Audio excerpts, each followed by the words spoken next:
Mundo novo, adeus, adeus minha amada, eu vou pra feira de Santana, uê, eu vou vender minha boiada. Feira de Santana, a cidade que se apressa demais.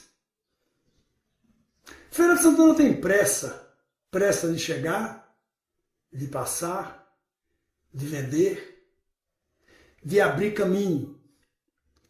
E nessa urgência permanente ela aprendeu a empurrar o passado para o canto da calçada. Como quem desvia de um entulho antigo, sem ao menos se perguntar de onde veio.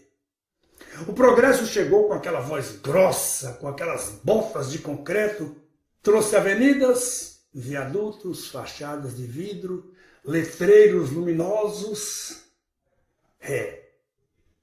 Pediu só um pouco, apenas um pouco. Me dá sua memória. Um sobrado aqui, uma praça ali, uma história removida com a mesma naturalidade em que se troca uma placa de trânsito. Não foi um ato de violência súbita. Foi mais cruel. Foi um hábito. Cada demolição veio acompanhada de uma justificativa técnica, um discurso de necessidade, um argumento econômico. Sempre havia algo mais importante do que preservar. Sempre havia algo mais moderno do que lembrar-se. O passado, afinal, o passado não gera impostos.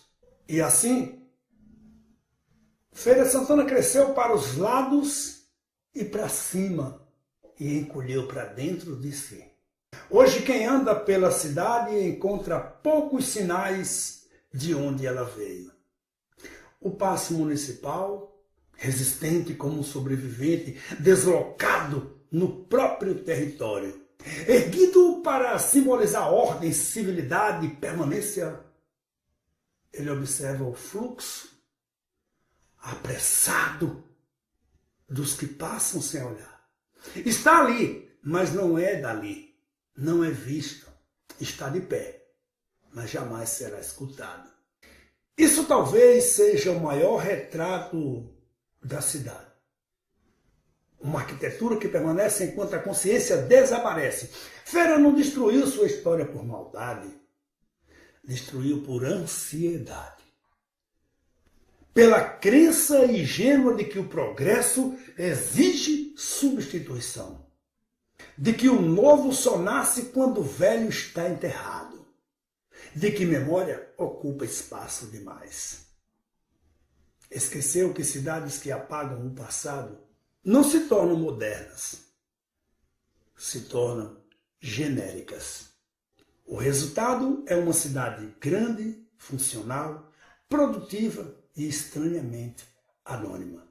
Um lugar onde se chega, mas raramente se pertence. Onde se vive, mas que poucos se reconhecem. Talvez ainda haja tempo, não para reconstruir o que foi posto abaixo, mas para aprender a olhar o que restou. Porque uma cidade sem memória não avança, ela apenas se move. E se move rápido demais para perceber que está deixando a si mesma para trás. E não foi só a pedra que caiu. Caiu sombra, caiu água, caiu referência. Os flamboyantes da Getúlio desapareceram em silêncio. Árvores antigas, testemunhas do calor e do passo-vento, foram substituídas por concreto apressado e postes sem memória. Onde antes havia flor, sombra e espera, ficou asfalto quente e a pressa permanente.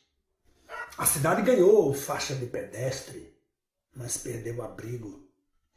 E ninguém inaugura a ausência de uma árvore. A estábua do vaqueiro, símbolo de uma feira que cresceu do couro, da poeira e do gado, foi deslocada, foi esquecida, quase pedindo desculpas por existir. O vaqueiro que sustentou a economia virou o incômodo urbano.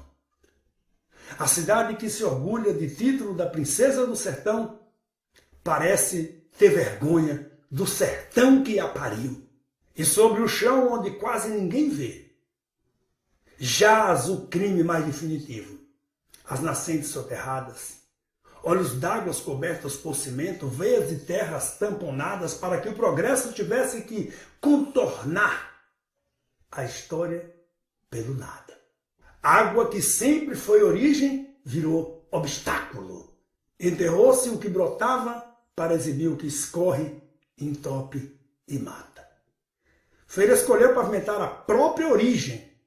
Cada árvore retirada, cada fonte enterrada, cada monumento deslocado foi tratado como um dano colateral ao crescimento. Mas não há crescimento neutro quando ele exige esquecimento. Não há desenvolvimento saudável quando ele elimina os próprios marcos da identidade. A cidade não perdeu apenas objetos físicos, perdeu narrativas, perdeu pontos de encontro, perdeu a chance de ensinar às próximas gerações que existiu algo antes do agora. Hoje Feira cresce como quem corre sem olhar para trás, mas corre sobre um solo frágil, construído sobre vazios. Vazios de sombra, de água, de luz, de memória, de símbolo, e talvez o maior problema não seja o que foi destruído, mas o fato de que quase ninguém pergunta o que foi perdido. Porque quando a cidade deixa de perguntar, ela já começou a ser esquecida. Chega de tratar a história como um detalhe ornamental, algo que se fotografa antes da demolição e se esquece depois da inauguração. Chega de chamar apagamento de modernização e ausência de progresso. E este apelo não é partidário. Este apelo não é ideológico, é civilizatório. Aos gestores públicos, por exemplo. Eu gostaria de deixar aqui a minha humilde opinião. Governar uma cidade não é apenas abrir vias, erguer prédios, multiplicar o comércio. Governar é guardar, é entender que patrimônio não é entrave, é fundamento. Uma cidade que destrói suas referências constrói apenas volume, não constrói identidade, não constrói pertencimento, não constrói futuro sólido. Toda decisão que apaga um marco histórico, uma árvore simbólica, uma nascente, um monumento, uma decisão que empobrece a cidade, ainda que o orçamento cresça. Desenvolvimento que exige esquecimento é só avanço técnico, nunca humano. Mas esse apelo vai sobretudo aos artistas, aos que dizem guardiões da memória, aos que discursam sobre cultura, identidade e pertencimento, aos que ocupam palcos, editais, galerias, discursos inflamados e financiados. Onde vocês estavam quando os flamboyants da Getúlio tombaram? Onde vocês estavam quando a água das suas nascentes foram enterradas viva? Onde estavam quando os símbolos foram deslocados, silenciados, ridicularizados pela lógica do tráfego e do lucro? O silêncio de vocês não foi neutralidade, não. Foi cumplicidade. Vocês são cúmplices de enterrar a história da cidade de Feira de Santana. Não se defende história apenas em seminário, em data comemorativa ou em projetos financiados. Aí é muito fácil. Se defende com a defesa real. Aquela defesa que incomoda, que atrasa a obra, que recria conflito, que gera desconforto. E talvez tenha sido isso que tenha faltado. Coragem.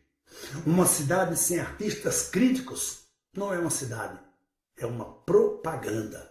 Uma cidade sem memória é uma mercadoria. E uma cultura que só fala quando autorizada ou financiada não é resistência, é uma decoração. Ainda há tempo de romper o silêncio.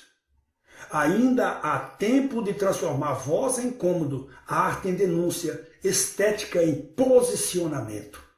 Mas o tempo não espera discursos tardios. Este não é um chamamento para a nostalgia. Esta minha fala é um chamado para a sua responsabilidade pela história da Princesa do Céu.